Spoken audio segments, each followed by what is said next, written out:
Vous êtes sur Yemi, votre émission de santé publique. Nous sommes dans l'entretien de la semaine et aujourd'hui, nous allons mieux comprendre comment prendre soin de la peau de nos tout petits. Fragiles, sensibles, souvent exposés, leur peau mérite une attention particulière. Pour en parler, nous accueillons notre invitée, Dr Stéphanie Nsam Ngwa, qui est dermatologue vénéréologue. C'est bien ça? Très bien. Bonjour docteur. Bonjour. Comment allez-vous? Ça va bien. Nous sommes heureuses de vous accueillir ici. J'espère que vous êtes content d'être avec nous aujourd'hui. Oh, oui. Alors, donc aujourd'hui, nous parlons de la peau de nos tout petits. Dites-nous tout, doc, pourquoi est-ce que cette peau est si fragile finalement? Alors, c'est vrai qu'il y a beaucoup... À première vue, on penserait que la peau des bébés et la peau des adultes est la même, mais ce n'est pas le cas. Il y a vraiment une différence constitutionnelle. Donc, sur le plan morphologique, on note des différences vraiment importantes. De 1, la peau de bébé est plus fine. Du coup, elle est plus fragile. Elle contient moins de mélanocytes, donc elle est moins colorée. Et vraiment, la barrière que joue la peau, le saviez-vous d'ailleurs, la peau, c'est le plus gros organe du corps humain. Ah bon? Comment ça? C'est l'emballage Non, d'accord. de ce qui est à l'intérieur est plus Donc on petit. considère la peau comme un organe. Oui, la Oui, peau est c'est un un organe. D'accord, écoutez, on en apprend tous les jours. Donc voilà, c'est vraiment pas la même chose avec la peau des bébés et la peau des adultes, et il faut vraiment y être très sensible parce que la peau du nourrisson ou de l'enfant va être sensible au dessèchement, va être beaucoup plus sensible aux rayons solaires et va, à cause de sa faible pigmentation justement, et ne va pas être aussi résistante que la peau des adultes. Alors dites-nous tout. Aujourd'hui, on a un enfant. Vers quel médecin, vers quel spécialiste aller justement Ouh là là. pour traiter tous les soucis de la peau? Ben écoutez, je pense qu'on a une spécialiste dans la salle, donc elle va nous dire exactement ce qu'on devrait faire si on remarque que notre enfant a un problème de peau. Alors juste avant, je me mets à la place de cette maman qui constate que son bébé a peut-être une éruption cutanée ou autre. Quel doit être son premier réflexe? Aller vers un dermatologue ou d'abord aller chez le pédiatre? En général, la porte d'entrée, c'est la pédiatrie. D'accord. C'est ce qui est indiqué et on peut effectivement vous référer pour une prise en charge spécialisée vers le dermatologue vénéréologue. Je n'y arrive pas. Justement, alors chers auditeurs, aujourd'hui nous recevons Dr Stéphanie Nsam Ngwa qui est dermatologue vénéréologue. Alors dites-nous tout. D'abord, vous êtes dermatologue, comment est-ce qu'on fait pour devenir dermatologue? Et finalement, vénéréologue, qu'est-ce que c'est? Alors, on fait un doctorat en médecine et après, on fait 4 ans de spécialité. C'est un diplôme d'études spécialisées comme il y en a beaucoup. Qui, au cours de la formation, on ne fait pas que de la dermatologie, on fait aussi l'étude des maladies sexuellement transmissibles et de leur traitement. Et c'est cette étude-là qu'on appelle la vénéréologie, c'est-à-dire l'étude des maladies vénériennes. D'accord. Ah, j'avais pas fait le lien entre les maladies vénériennes et la vénéréologie. C'est vraiment un nouveau mot pour moi aujourd'hui. Merci, Dr Nsam, pour cette innovation. Alors, donc, dites-nous tout. Aujourd'hui, nous parlons de la santé de la peau de nos enfants. Donc, en tant que dermatologue, Concrètement, il faut comprendre que comme la peau est un organe, puisqu'on en a parlé, c'est comme tous les organes des bébés, c'est un organe qui est immature. D'accord. Donc, les différentes fonctions ne sont pas optimales. Et par exemple, les bébés, en termes de surface, c'est comme s'ils étaient plus concentrés. Donc, quand ils perdent de l'eau, ils se déshydratent plus vite. Leur peau va plus facilement se dessécher. Mais c'est la même chose aussi pour quand on va mettre quelque chose sur eux, ça va pénétrer plus loin et avoir plus d'effets. Donc, il y a beaucoup de choses qui peuvent faire du mal à la peau d'un bébé ou d'un enfant. Ça sera pas la même chose chez un adulte qui aura une peau plus épaisse et donc qui sera peut-être moins absorbante. Et ils ont vraiment ils sont pleins d'eau, les enfants. D'accord. Et comme leur peau est plus perméable, par la peau, ils peuvent plus facilement se déshydrater. Donc, il y a quand même quelque chose qu'il faut savoir, c'est qu'en fonction de là où on vit, les conditions climatiques vont être plus difficiles pour les bébés quand ce sont des climats extrêmes. C'est-à-dire trop chaud, C'est-à-dire trop chaud, trop froid, mais aussi trop humide et trop sec. D'accord. Parce qu'on oublie, mais tout le monde s'est quand même rendu compte qu'à la saison sèche, Oui. les bébés ne sont pas tout à fait pareils que pendant la saison des pluies. On va voir que pendant la saison des pluies, ils auront plus de boutons, et pendant la saison sèche, on aura l'impression que c'est comme s'ils ont des écailles, ils auront plus de croûtes, ce genre de choses. C'est à cause du niveau d'humidité de l'air. Donc les enfants sont très sensibles à ça. La poussière, c'est pareil, c'est quelque chose d'assez allergisant, c'est plein d'acariens et c'est des choses que les enfants ne supportent pas bien. En plus, il y a beaucoup de personnes qui vivent en milieu urbain. Et en ville, il y a beaucoup de pollution, beaucoup de particules dans l'air. Donc, les enfants qui vivent en ville ont souvent la peau plus sensible, plus sujette aux allergies que ceux, par exemple, qui vivent au village, en milieu rural. D'accord. Donc, vous avez dit énormément de choses. On va revenir un petit peu sur le fait que la peau des enfants absorbe plus facilement ou plus profondément en fait les produits qu'on applique dessus, c'est bien ça. Ça veut dire que lorsque moi en tant qu'adulte je me mets un petit peu de crème ou de baume sur la peau, elle peut s'infiltrer jusqu'à un niveau et les enfants ça peut aller beaucoup plus loin, donc toucher peut-être d'autres... Bon, je sais pas si on va dire plus loin, mais la peau c'est un organe qui a 3 couches. D'accord. Et la couche du milieu est pleine de vaisseaux sanguins, de nerfs, etc.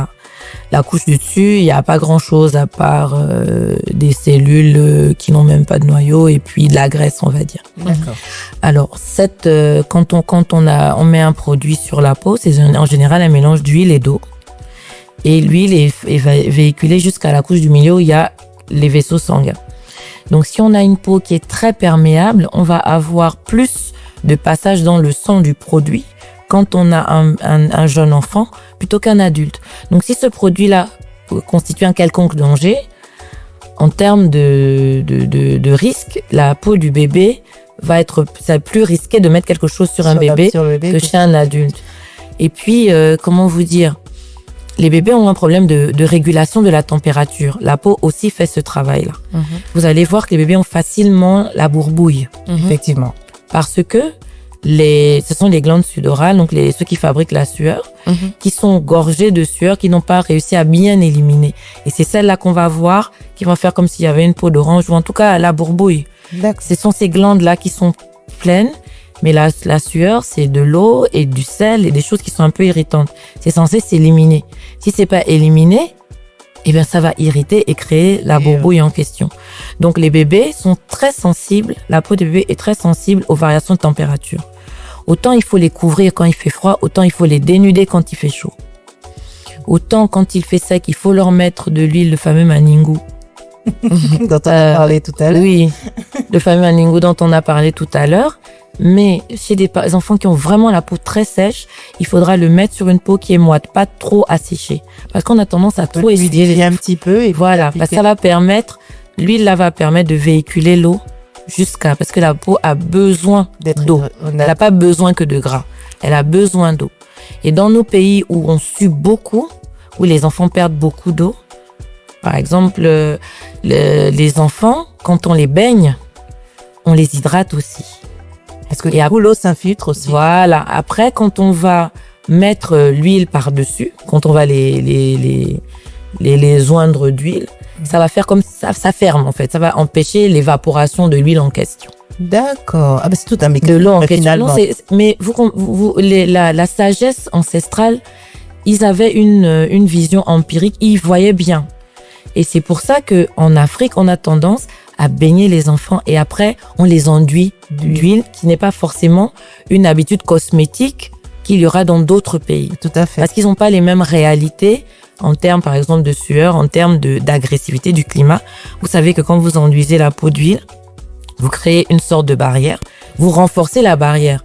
Parce qu'il y a ce qu'on appelle le film hydrolipidique, qui est une barrière superficielle qui est au-dessus de la peau. Et c'est celle-là qui contient les petits défenseurs, les bactéries, etc. D'accord. Donc, quand vous faites ça, vous renforcez ce film. Quand on vient d'avoir vous savez, quand on vient de se laver, la peau est un peu moite, un peu moite. Ça pénètre mieux. Il va rester une petite couche au-dessus. Quand l'enfant brille bien. Au final, c'est un filtre protecteur. Voilà, c'est une façon de protéger, surtout dans des climats agressifs où on va avoir beaucoup d'insectes, où on a des piqûres de moustiques, il y a les fourmis, il y a beaucoup de végétation aussi. Et la végétation, on voit les pollens. Il y a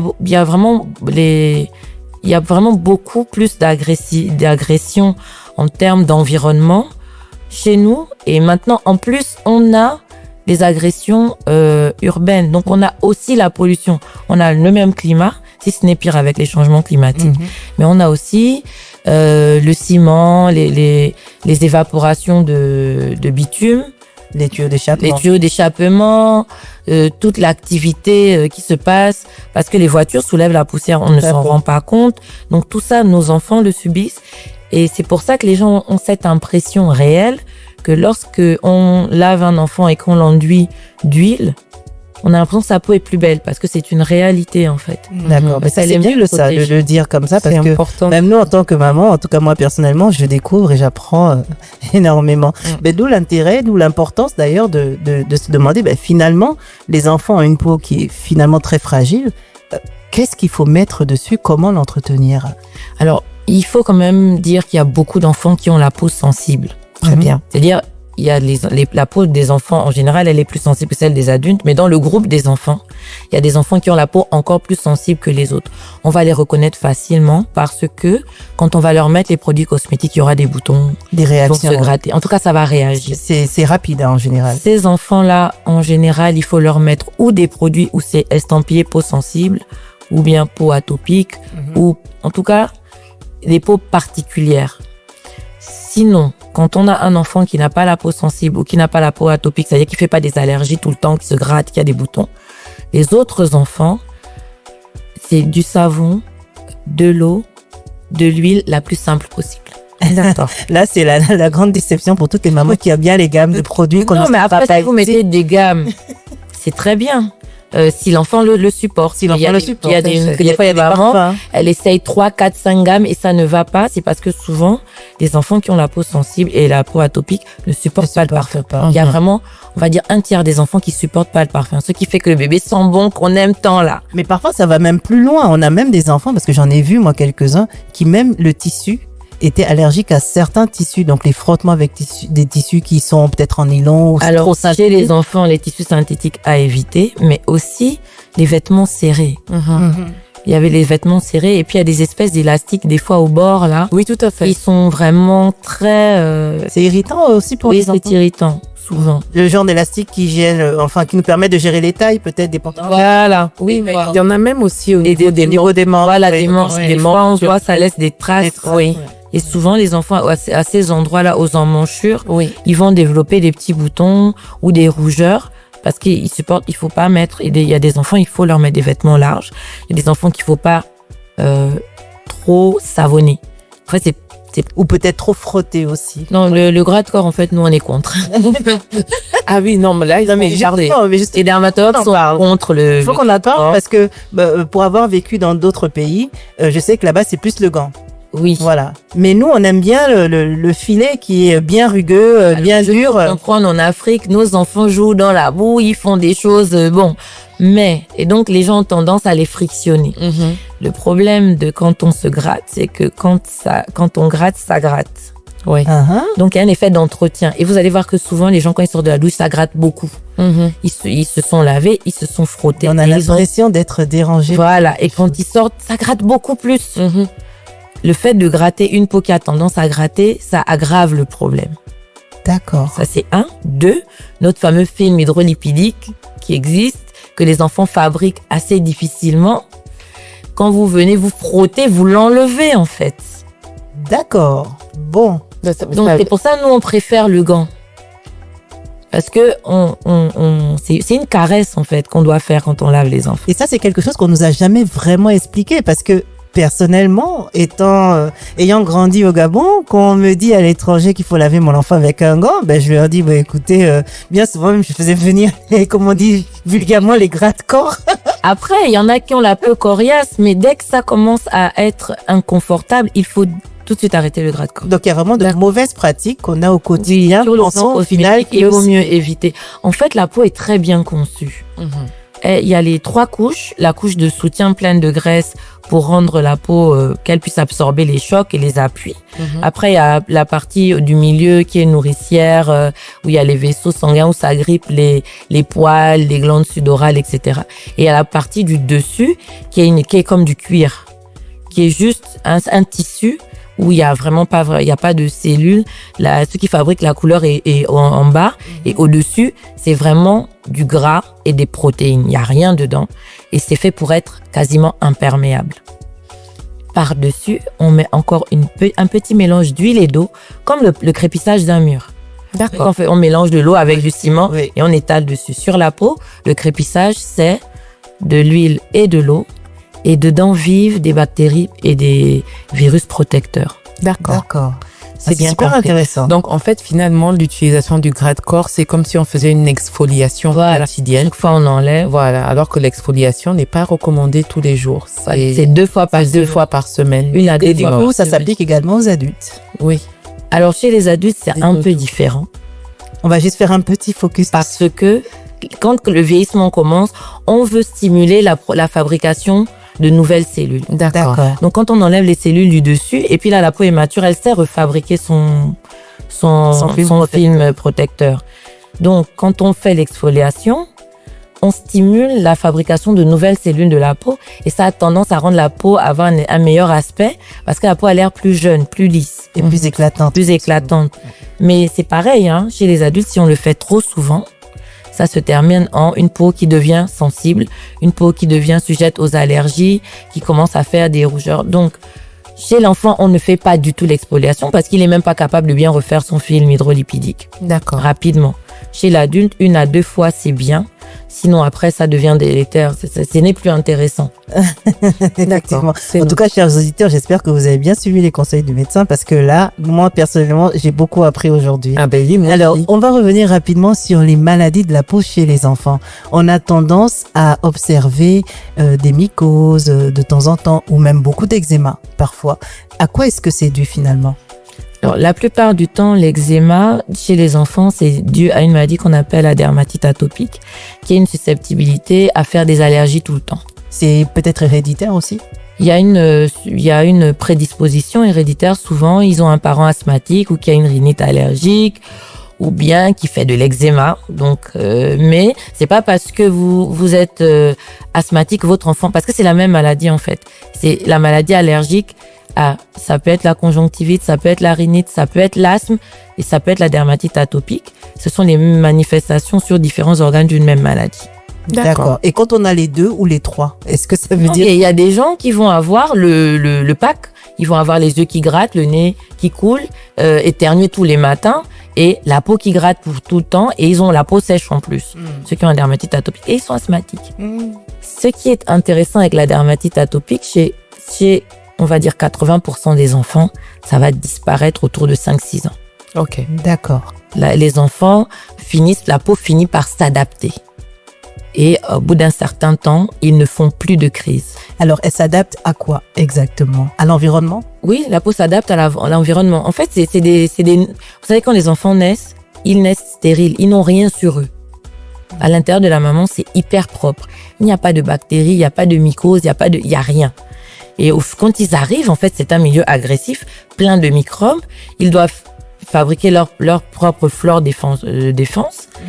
Et il faut absolument que ils essayent de trouver pendant quelques années le moyen de survivre en fait autour de tous ces agresseurs là. Et leur système immunitaire va s'adapter. Donc c'est vraiment comme quand vous venez dans un endroit nouveau, vous connaissez pas la langue, vous connaissez pas les habitudes, vous prenez un certain temps avant de faire un peu comme ceux qui sont autour de vous. C'est ce qui se passe avec la peau, qui est notre principale barrière. C'est elle qui reçoit tout. Tout le reste est enfermé. Tout à fait. Donc, au départ, les enfants, l'atopie, c'est ça. Ils ne réagissent pas bien à l'environnement. C'est pour ça qu'on fait pas beaucoup les tests allergologiques chez eux parce que tout est positif. Ça peut changer, évoluer au fur et à mesure. Oui, il y a le parfum, mais il va aussi y avoir la poussière, et puis il va y avoir les pollens, et puis quand c'est les herbacées, l'herbe, un peu tout va les faire réagir. Et plus ce temps passe, moins ils feront de crise, donc moins ils vont se gratter, moins la peau sera sèche.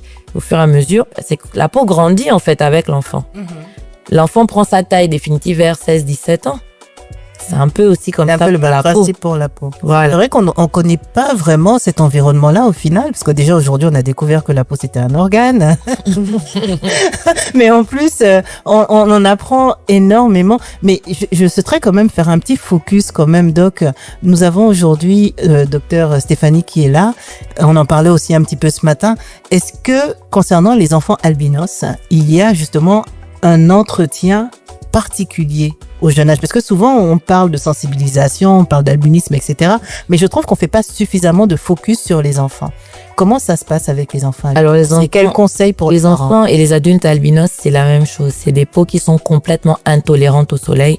Donc, il faut les protéger au maximum du soleil par des vêtements couvrants, longues manches, etc., des casquettes, etc. Et par des crèmes solaires qui sont adaptées avec des indices élevés. Le seul souci, c'est que le soleil pris dans l'enfance va déterminer de manière prépondérante la survenue du cancer de la peau à l'âge adulte. Sur ces peaux qui n'ont pas de couleur, le vrai problème, c'est l'arrivée du cancer de la peau. C'est systématique? Les peaux protégées ne feront pas de cancer de la peau et celles qui n'auront pas été protégées feront systématiquement le cancer de la peau. Faut le voir comme tel. C'est-à-dire, quand vous avez remarqué que les gens noircissent avec le temps, c'est parce que les rayons solaires sont cancérigènes. Et même chez les enfants qui ne sont pas albinos, les enfants subissent les affres du soleil et c'est ça qui va rendre la peau un peu plus fragile, qui va faire qu'elle vieillisse plus vite à l'âge adulte.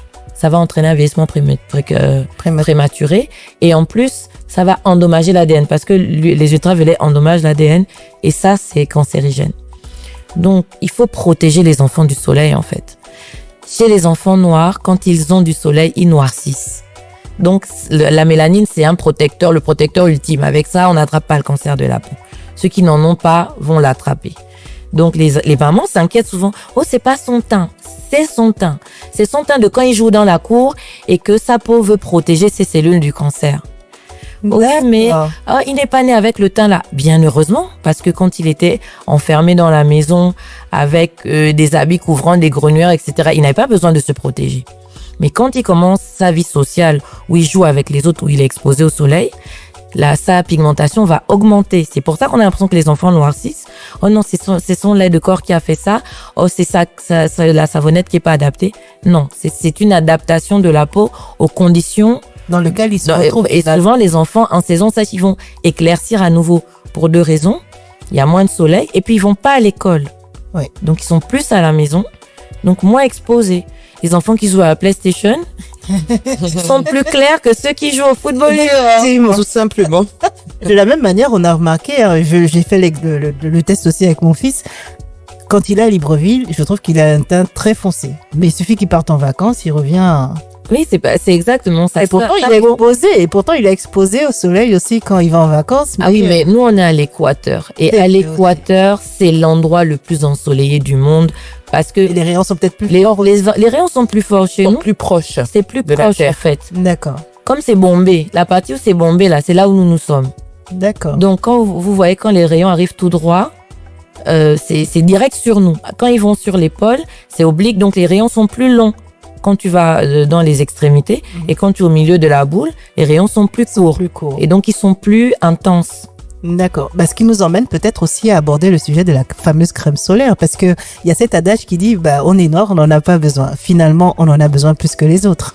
Alors, utiliser la crème solaire, ça a des avantages et les personnes foncées peuvent choisir s'ils veulent ces avantages-là. La crème solaire prévient le vieillissement de la peau puisque les ultraviolets, donc le soleil, c'est un grand acteur du vieillissement de la peau. D'accord. Les ultraviolets font noircir. Et sur peau foncée, les cicatrices sont souvent pigmentées. Donc, quand on a eu un bobo et on est exposé au soleil, ça va laisser une tache. D'avoir une tache. Si on ne veut pas avoir de tache, on va avoir la crème solaire comme solution pour éviter d'avoir des taches. D'autre part, notre visage, c'est pas plat. Donc, c'est le même problème avec comme la planète. Quand les rayons arrivent, ils viennent plus fort sur certaines zones que d'autres. Ça peut donner un teint qui n'est pas uniforme, que les gens n'aiment pas. Donc, quand on met la crème solaire, il n'y a pas de problème puisque le soleil ne touche pas. Donc, on a le teint qui est plus uniforme et puis plus clair. Mais docteur, il faut aussi retenir que les peaux noires n'ont pas toutes la même pigmentation. Oui. Il y a des peaux qui sont noires mais très claires, il y a des peaux qui sont noires mais très foncées. Donc, est-ce que par rapport à ça, on peut donner des conseils également? Alors, si vous avez le teint du docteur Anguet, il faut mettre crème solaire. J'allais demander, qu'est-ce qui est finalement teint noir? Non, le teint jaune banane des filles du Nord en question, vous mettez la crème solaire parce qu'elles prennent des coups de soleil. Elles se brûlent. Tout à fait. Elles vont avoir, on a l'impression, les pommettes elles se brûlent en fait comme nous. Peut-être avec des quantités de soleil plus importantes, mais on est à l'équateur, je le rappelle. Il faut se protéger du soleil. Quand vous avez tendance aussi, quand vous êtes au soleil, à développer plus d'acné. Même les femmes noires ont ce problème-là parce qu'il y a des acnés qui sont induites par le climat. Il vaut mieux mettre la crème solaire. Si vous êtes métissé, il faut mettre la crème solaire. D'accord. Et quel indice vous recommanderiez? Alors bon, moi je suis pro SPF 50 parce que ça barre tous les rayons. D'accord. Mais pour les peaux plus foncées, comme le jeune homme à côté de nous, ceux qui ont le joli teint du président par exemple et de sa femme, ils peuvent mettre des indices 30.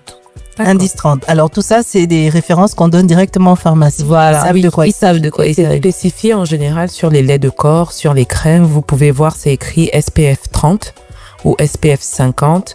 Donc c'est vraiment ce que vous regardez pour choisir votre crème. Bon, bah, c'est génial tout ça. En tout cas, j'aime beaucoup cet entretien parce que j'apprends énormément. Mais les enfants, c'est du 50. Quand on met sur les enfants, c'est du 50. D'accord. D'accord. Alors, nous sommes pendant la période des vacances scolaires. Comme on dit, c'est la saison sèche. Quels conseils justement donner aux mamans à cette période de l'année en particulier? Alors, si votre enfant a la peau sèche, quand vous le lavez le matin, on met du savon. Quand vous le lavez le soir, vous mettez pas de savon, mais vous le rincez bien. Ou bien vous utilisez des produits qui sont pas des savons, comme des pains dermatologiques, ou bien des huiles lavantes, ça existe aussi, des crèmes lavantes. Crème lavante, oui. Ça, c'est bien pour laver les enfants qui ont la peau sèche. Si votre enfant n'a pas la peau sèche, on se lave matin et soir et on met l'huile ou le baume qu'on a choisi, que l'enfant supporte bien, matin et soir, parce que la peau va être agressée par la poussière. Et là, on parle par des la enfants de sécheresse. quel âge à peu près? De 0 à? De 0 à 14-15 ans. Parce que vers l'adolescence, on commence à avoir une peau d'adulte. Vous savez, les enfants ne fabriquent pas de sébum pratiquement. C'est quelque chose qui commence, la brillance du visage, ça commence À l'adolescence. vers la puberté. Puberté, ouais. Alors, et vous, Doc, quels conseils pour ces parents? Ben écoutez, je vais rester sur les mêmes lignes que docteur Stéphanie. Tout simplement, soyez prudents. Les enfants jouent dehors. La question d'hydratation n'est pas seulement au niveau de se laver, de mettre une bonne crème hydratante, c'est aussi au niveau de la consommation de l'eau. Pour avoir une bonne peau, il faut consommer beaucoup d'eau, au moins 1,5 litre pour des adultes. On est à peu près à 1 litre ou moins pour des enfants. Donc, soyez attentifs à ça. Pas trop de produits, pas trop de parfums. Essayez de ne pas trop rester exposé au soleil. C'est vrai que les enfants adorent courir à l'extérieur. On fait des pauses régulières, on boit de l'eau, on se rince bien le soir. On essaye vraiment d'être attentif. Si vous voyez l'apparition des écailles sur la peau, ça veut dire qu'on a laissé la peau un peu trop séchée. C'est Exactement. Donc, on va vraiment moi, je suis vraiment pro-naturel. Donc, moi, c'est le Maningo. Moi, le dernier conseil à propos du Maningo et de ces enfants qui ont les écailles ou qui se grattent. Maman, ça gratte. Vous les mouillez et vous leur mettez du Maningo. Parfait. Alors, il faut les mouiller, en fait, avant de mettre, quand ça gratte trop. On mouille la peau, comme ça, elle est moite, et après, on met le produit gras. Si possible, le plus simple possible. Donc, l'huile qu'on a, le karité, le Maningo, le Moabi, en fait, on en a plein qui sont très bien, qui ont beaucoup de J'allais vous propriétés. demander parmi les trois, laquelle vous préférez? Moabi, karité ou Maningo finalement?